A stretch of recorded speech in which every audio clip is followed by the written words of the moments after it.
Throttle adjustment. This video we're going to show you how to adjust your throttle. A lot of people don't look at the throttle cable, but it's one of the easiest ways to find a little more horsepower. So what you want to do on your snowmobile, let's say it's a year or two old, throttle cable stretch.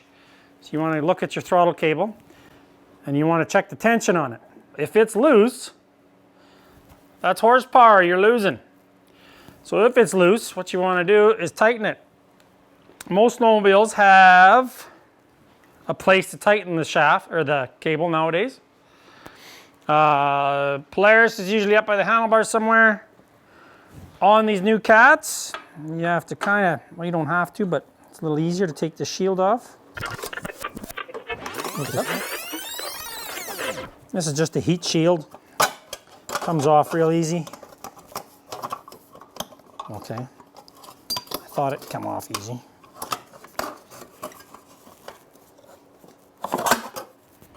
Comes off easy. So on the cats, they have a place on the throttle right here to adjust it. So you would just slide this thing, the cover back. Here's your adjustment. You either lengthen the cable to tighten it or shorten it to loosen it. Real simple. This one is good, so I don't have to adjust it. I'm going to put that back. I just wanted to show you. And that's easy horsepower. Make sure your throttle cable is tightened. We need subscribers, guys. Click that button.